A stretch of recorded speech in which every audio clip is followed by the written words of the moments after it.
한동훈 취임 즉시 증권범죄 합수단 부활할 것. 윤석열 정부 첫 번째 법무부 장관에 지명된 한동훈 후보자가 지난 9일 국회에서 열린 인사청문회에서 증권범죄 합동수사단, 합수단, 과대검 수사정보정책관실, 수정관실, 부활을 예고해 논란이 예상된다. 문재인 정부에서 축소됐던 검찰 직접 수사를 강화하겠다는 취지로 더불어민주당이 추진한 검수완박 입법과 정면 배치되는 흐름이다.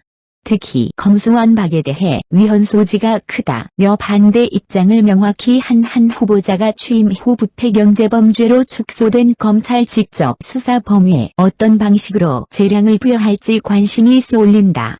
11법조계에 따르면 한 후보자는 전날 국회 법제사법위원회 인사청문회에 출석해 취임하면 즉시 합수단을 부활하도록 하겠다고 말했다. 한 후보자는 전주의 국민의힘 의원이 합수단의 필요성을 묻자 현재로는 고도화하고 있는 증권범죄 대처가 어렵고 서민의 피해가 우려된다며 이같이 강조했다. 특히 한 후보자는 현재 서울남부지검 금융증권범죄수사협력단은 검사를 수사에서 배제하는 형식이라 대처가 어렵다며 취임 전이기는 하지만 합수단 규모는 효율적으로 대처하도록 하겠다고 밝혔다. 합수단은 2014 물결 2020년 서울남부지검에 설치돼 금융범죄 수사를 전담하며 증권가의 저승사자로 불렸던 검찰 조직이다. 금융위원회 금융감독원 한국거래소 등에서 파견 인력을 받아 주가조작 미공개 정보 이용 등 증권 관련 불공정 거래 행위를 적발했다. 하지만 추미애 전 법무부 장관 시절인 2020년 1월 검찰 직접 수사 부서 축소 방침에 따라 폐지됐다.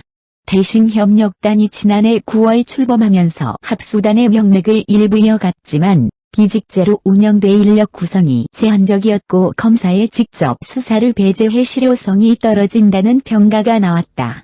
마지막 합수단장을 지낸 김영기 변호사는 금융범죄 수사는 한국거래소, 금융감독원 등 유관기관이 분석하고 검찰이 즉각 수사에 나서는 구조로 진행해야 효율적인데 검찰의 직접 수사를 자제한다는 명목으로 협력단의 수사 기능을 약화시켜 시너지 효과가 나지 못하고 있다고 지적했다. 한 후보자가 공언한 대로 합수단이 부활하게 되면 이는 금융범죄 전문 수사 조직을 직제화하고 검사의 직접 수사 기능을 추가하는 방식이 될 가능성이 크다는 분석이 나온다. 앞서 대통령직 인수위는 협력단의 직제화를 긍정적으로 검토하고 있다고 밝히기도 했다. 협력단 직제화는 대검이 업무보고에서 건의한 내용이기도 하다. 한 후보자가 언급한 합수단 부활과 협력단 직제화는 구체적인 방법론에서는 차이가 있지만 금융증권범죄 전담 조직을 정식 조직화해 수사 기능을 강화한다는 목적은 같다. 협력단이 직제화될 경우 규정에 의해 정식 단장이 임명되고 검사와 수사관도 보강되는 등 인력 충원이 이루어질 수 있다. 인원에 따른 예산 배분도 가능해진다. 무엇보다 현재의 협력단과 달리 직접 수사관을 법령으로 부여하는 기틀을 마련할 수 있다. 또 한 후보자는 박범계 법무부 장관이 사실상 폐지한 대검찰청 수사정보정책관실도 부활하겠다는 뜻을 밝혔다.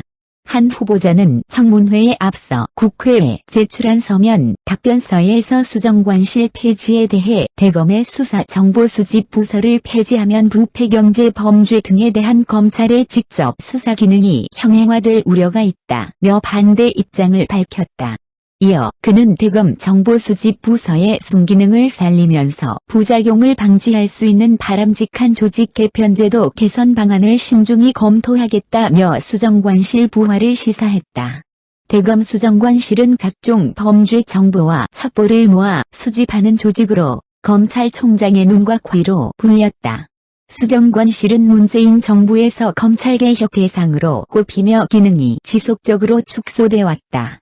윤석열 대통령이 검찰총장으로 재직할 때 판사 사찰 논란, 고발 사주 의혹 등이 불거지면서 사실상 폐지 수순을 밟았다.